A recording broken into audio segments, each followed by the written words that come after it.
Selamat hari Minggu, saudaraku yang terkasih. Saat ini kita kembali disapa oleh firman Tuhan yang tertulis dalam Injil Markus. Markus pasal 5 dimulai ayat 21 sampai dengan ayat 43. Demikian firman Tuhan. Yesus membangkitkan anak Yairus dan menyembuhkan seorang perempuan yang sakit pendarahan.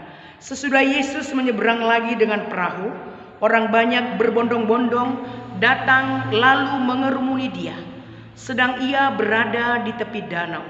Datanglah seorang kepala rumah ibadat yang bernama Yairus. Ketika ia melihat Yesus, tersungkurlah ia di depan kakinya dan memohon dengan sangat kepadanya, "Anakku perempuan sedang sakit, hampir mati. Datanglah kiranya dan letakkanlah tanganmu atasnya, supaya ia selamat dan tetap hidup." Lalu pergilah Yesus dengan orang itu. Orang itu mengikuti dia dan berdesak-desakan di dekatnya.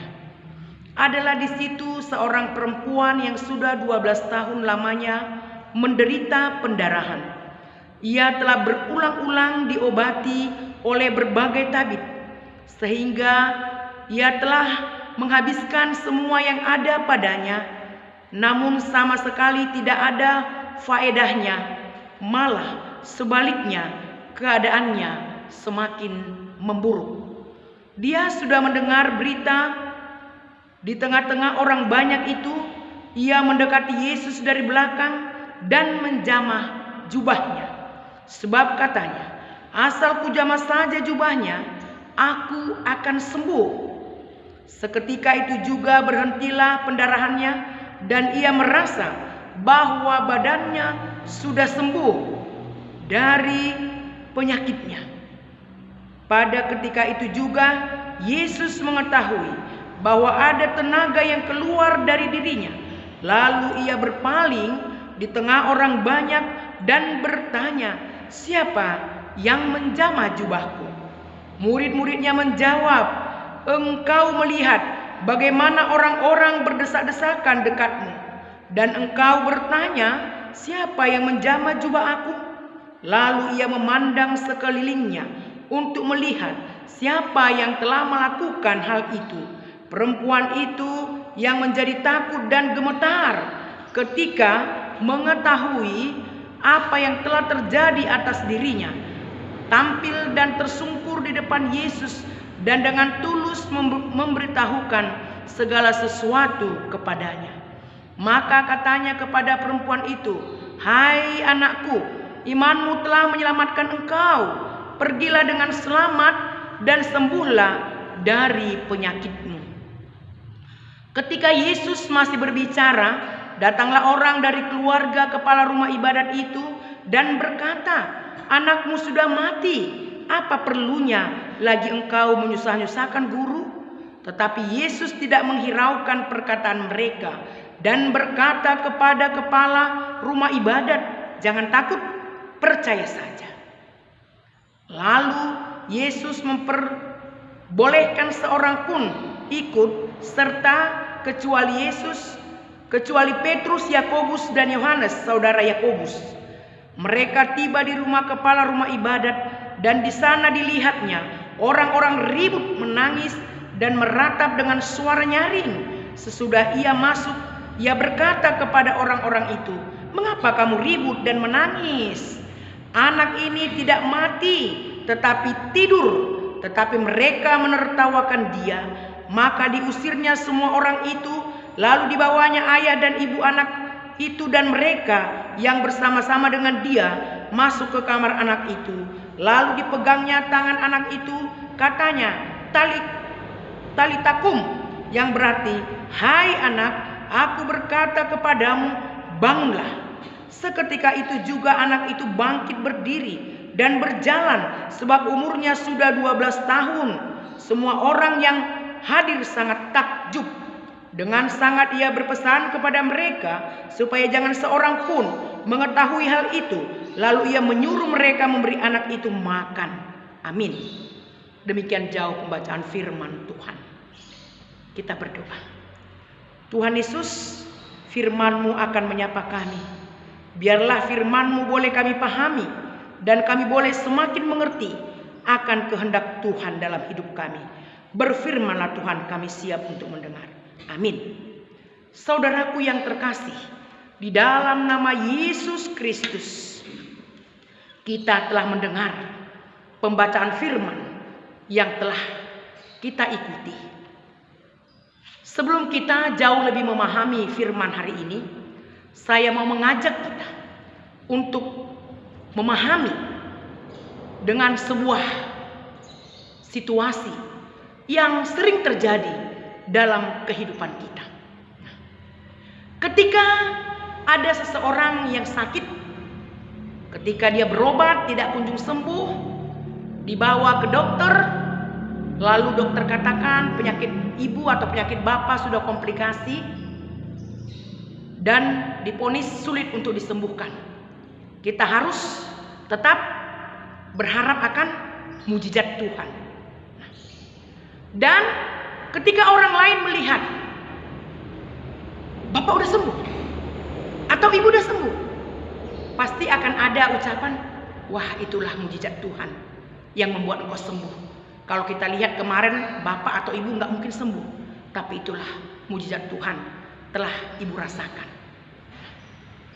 Saudaraku yang terkasih, tetapi ketika ada orang yang diserang oleh penyakit yang sudah bertahun-tahun tidak sembuh, dibawa kemana-mana berobat tidak sembuh-sembuh, mungkin aja ada yang berkata, oh dia tidak sembuh itu karena dosanya, mungkin dosa dari nenek-nenek moyangnya, maka dia boleh menderita tidak sembuh-sembuh walaupun dibawa berobat kemana-mana. Nah, saudaraku yang terkasih, inilah kenyataan yang sering terjadi dalam kehidupan orang-orang percaya atau orang-orang yang ada di sekitar kita saat ini. Maka teks firman Tuhan hari ini akan menuntun kita untuk menjawab keadaan yang sedang terjadi pada saat ini.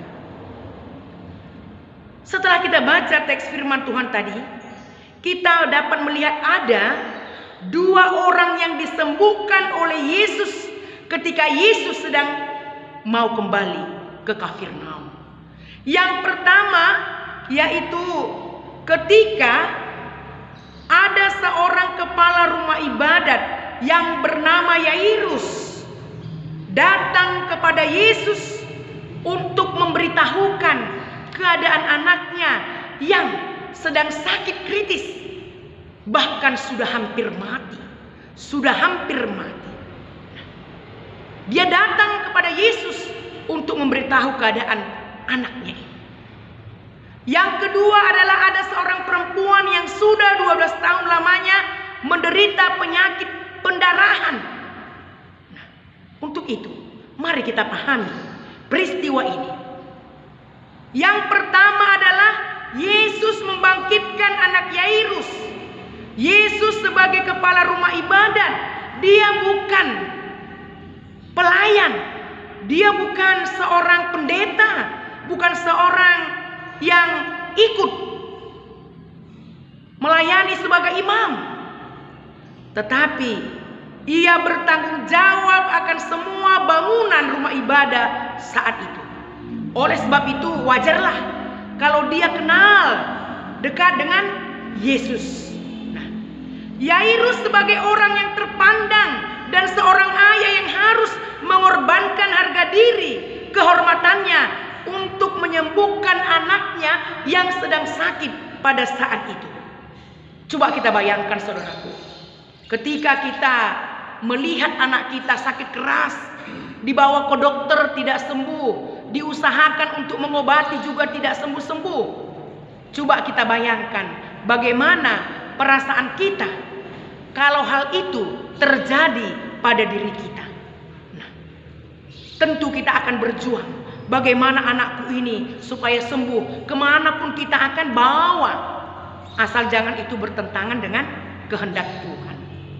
Dia datang kepada Yesus, tersungkur di kaki Yesus. Dia sungguh-sungguh menyerahkan, dia pasrah, dia sungguh percaya Yesus akan melakukan sesuatu hingga anaknya bisa mendapat kesembuhan, hingga anaknya tidak akan mati. Saudaraku yang terkasih, Yesus menanggapi permintaan Yairus. Dia mengajak supaya pergi bersama Yesus ke rumahnya. Nah, dia mengajak Yesus untuk datang ke rumahnya. Saudaraku yang terkasih, dan setelah tiba di rumahnya, tiba di rumah Yairus, orang banyak yang hadir katakan, anakmu sudah mati. Namun Yesus yakinkan Yairus agar jangan takut, percaya saja. Jangan takut, percaya saja. Satu ungkapan yang sungguh menguatkan, yang sungguh memberi semangat dan keyakinan kepada Yairus. Jangan takut, percaya saja. Yesus katakan anak itu tidak mati, tetapi tidur, sehingga orang banyak yang hadir menertawakan Yesus. Menertawakan Yesus. Memang saudaraku, demikianlah dalam hidup ini. Ketika kita menghadapi pergumulan, ketika hati kita kalut karena keadaan sakit penyakit, terkadang sekeliling kita bisa tertawa ketika kita tetap bertekun untuk berdoa. Ketika kita tetap berserah kepada Tuhan, bisa saja orang yang ada di sekitar kita menganggap kita itu orang yang kurang berusaha. Sehingga banyak orang, apapun dilakukannya, cara apapun dilakukannya, ketika anaknya sakit, banyak orang jadi menyimpang daripada kehendak Tuhan. Tetapi di sini Yairus tetap tersungkur di hadapan Yesus. Sekalipun orang tadi menertawakan Yairus, tetapi dia tetap melangkah bersama Yesus. Nah, orang banyak menertawakan Yesus, tetapi Yairus tetap melangkah bersama Yesus. Lalu masuklah Yesus bersama Yairus dengan muridnya ke kamar. Anak itu mengatakan, orang yang ada di sekitarnya, dia sudah mati. Nah, tetapi ketika Yesus dan beberapa muridnya dan orang tuanya masuk ke kamar anak Yairus, Yesus mengatakan talikum, dengan arti hai anak, bangunlah. Dengan seketika itu anak itu hidup kembali, dan pada waktu itu anak itu berumur 12 tahun. Saudara yang terkasih, bisa kita bayangkan betapa bahagianya hati Yairus ketika dia bisa melihat anaknya hidup kembali. Ketika dia bisa merasakan mujizat dari Yesus, Yairus bisa merasakan dan melihat mujizat itu karena dia tetap melangkah bersama Yesus, jalan bersama Yesus di dalam kepanikan dan kekhawatiran tentang keadaan anaknya. Saudaraku yang terkasih, kita juga sering seperti itu. Bisa saja kita panik ketika keadaan genting datang dalam hidup kita. Keadaan itu bisa berbagai-bagai masalah. Mungkin bukan karena penyakit, mungkin karena kebandalan anak-anak, kita juga bisa berada di posisi yang genting. Mungkin juga karena keadaan keluarga yang kurang rukun, kita juga berada di dalam posisi yang tidak aman. Tetapi ketika kita tetap tidak takut, percaya saja kepada Yesus, semua akan bisa kita lalui. Nah, saudaraku yang terkasih, setelah anak itu sembuh, Yesus berpesan agar jangan menceritakan segala yang terjadi kepada orang lain. Mungkin aja hal ini dikatakan Yesus untuk mengurangi perlawanan dari orang-orang Farisi. Karena kalau orang-orang Farisi mengetahui hal ini, terjadilah nanti perlawanan. Jadi Yesus katakan jangan diceritakan dulu kepada orang lain. Saudaraku yang terkasih, Yesus menyembuhkan seorang perempuan yang sakit pendarahan kembali. Yesus menyembuhkan seorang perempuan yang sakit pendarahan. Ini terjadi, Yesus bertemu ketika Yesus mau ke rumah Yairus. Dan tentunya perempuan ini sudah berobat kemana-mana, bahkan menghabiskan harta miliknya, namun tidak sembuh-sembuh. Nah, banyak saudara yang terkasih, Ketika ada orang yang sakit, dahulunya banyak hartanya, banyak uangnya, luas ladangnya, tapi karena supaya dia sembuh, bisa saja itu dijual, asal dia mendapat kesembuhan. Seperti itulah pengalaman yang dirasakan atau keadaan yang dialami oleh perempuan yang penyakit pendarahan ini. 12 tahun, saudaraku, tidaklah waktu yang singkat. Tetapi perempuan ini dapat bertahan terus. Dia bertahan, dia percaya akan ada keajaiban. Oleh sebab penyakit pendarahan itu, orang-orang yang ada di sekitarnya menganggap dia najis.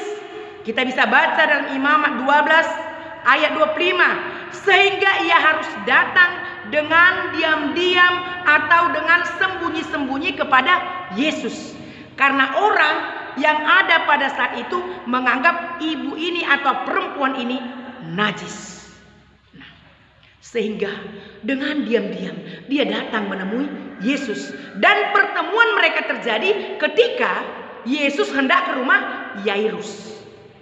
Saudaraku yang terkasih, 12 tahun perempuan ini harus menderita oleh penyakit itu. Perempuan itu berkata, asal ku jamah saja jubahnya, aku akan sembuh. Asal ku jamah saja jubahnya, aku akan sembuh. Saudaraku, dia percaya akan kuasa Yesus. Dia percaya dengan penuh akan kuasa Yesus. Saudaraku, kepercayaan penuh perempuan ini menjadi suatu teladan bagi kita. Kita harus meneladaninya. Asal ku jamah saja jubahnya. Kepercayaan yang total. Ketulusan hati dari perempuan inilah yang membuat penyakit pendarahannya sembuh. Walaupun dalam keadaan banyak orang yang berkerumun dan berdesakan pada saat itu, Yesus merasakan ada kuasa yang keluar dari dalam tubuhnya ketika perempuan itu menjamah jubah Yesus. Yesus merasakan ada kuasa yang keluar dari dalam tubuhnya. Lalu Yesus berkata, siapa yang menjamah jubahku? Lalu perempuan itu takut dan gemetar, lalu tersungkur di depan Yesus dan mengakui dengan jujur, sayalah yang menjamah jubah Yesus. Saudara yang terkasih, Yesus tahu ada kuasa yang keluar dari dalam dirinya. Ada kuasa yang mengalir untuk kesembuhan perempuan yang sakit pendarahan itu. Perempuan itu datang tersungkur seperti Yairus, datang tersungkur kepada Yesus. Dia mengakui, akulah itu Yesus, dan aku telah sembuh. Lalu Yesus katakan, hai ibu, hai anakku, imanmu telah menyelamatkan. Imanmu telah menyelamatkan. Jadi saudaraku, hanya iman yang sungguh, iman yang teguh kepada Yesus, kita akan memperoleh keselamatan. Seperti Yairus dan perempuan yang penyakit pendarahan. Saudaraku yang terkasih, perempuan itu sembuh bukan karena tangannya yang memenjamah jubah Yesus, melainkan imannya kepada Yesus yang menjadikan ia sembuh. Imannya. Jadi bukan mantra ya. Jangan pula asal ku jamah nanti jubah pendeta itu sembuhlah aku. Asal ku jamah nanti salib itu sembuhlah aku. Jadi itu bukan mantra. Tetapi iman yang sungguh, iman yang totalitas kepada Yesus menjadikan perempuan itu sembuh. Nah, saudara yang terkasih, lewat firman ini, setelah kita mengikuti apa yang terjadi dengan Yairus, dengan perempuan yang penyakit pendarahan itu. Nah, mujizat membangkitkan anak Yairus dan kesembuhan perempuan yang sakit pendarahan. Yairus adalah orang yang ternama, namun ia mau datang kepada Yesus dengan tersungkur. Hal ini menunjukkan bahwa Yairus yakin Yesuslah yang dapat menyembuhkan anaknya. Nah, jadi saudaraku yang terkasih, sekalipun kita berobat ke Penang, ke Singapura, ke Amerika, ke Jerman, karena kita punya uang. Tapi ketika Tuhan Yesus tidak menjamah, tidak memberkati segala usaha kita, semua itu akan sia-sia. Harta kita tidak dapat menyembuhkan kita. Harta kita tidak dapat menyelamatkan kita. Harta kita tidak dapat menenangkan hati kita. Tetapi yang dapat menyembuhkan kita, yang dapat menenangkan hati kita, yang dapat menyelamatkan kita hanya Yesus. Percayalah kepada Yesus, maka kita akan selamat. Saudaraku yang terkasih, banyak orang saat ini dia menganggap ketika dia punya harta, ketika dia punya jabatan yang tinggi, ketika dia punya popularitas, dia akan tenang, dia akan hidupnya damai, hidupnya tidak akan khawatir. Belum tentu dan tidak akan. Ketika orang tersebut tidak hidup di dalam iman. Jadi semuanya harus berada di dalam iman. Sehingga apapun yang kita miliki, kekayaan, jabatan, kuasa, itu semua akan dapat kita nikmati dengan damai, dengan penuh ketenangan, kalau kita tetap berhidup di dalam iman yang teguh kepada Yesus. Karena hanya iman yang membuat hatiku tenang, hanya iman yang membuat hatiku damai. Saudaraku yang terkasih, mujizat yang kedua tadi dikatakan perempuan yang sakit pendarahan itu sembuh. Sekalipun saat itu dia disisihkan secara sosial, secara agama, dia orang yang miskin. Nah, dia dianggap orang yang sakit karena dosanya, sehingga dianggap najis, kotor. Tetapi situasi itu tidak menghalangi keteguhan imannya, tetap berharap kepada Yesus. Nah, saudaraku yang terkasih, terkadang keadaan bisa membuat kita jauh dari Tuhan. Aduh, aku sudah disingkirkan, aku tidak diperhitungkan lagi di desaku, di keluargaku, karena aku miskin, karena aku sakit-sakitan aja. Nah, bisa aja situasi itu terjadi dalam hidup kita. Tapi saudaraku yang terkasih, jangan pernah karena keadaan itu kita meragukan akan kuasa Yesus. Kuasa Yesus, penyertaan Yesus akan tetap bersama kita. Hiduplah di dalam iman. Dalam persoalanmu, dalam penyakitmu, dalam kesulitanmu, jangan pernah tinggalkan Yesus. Karena hanya Dia yang dapat menyelamatkan kita.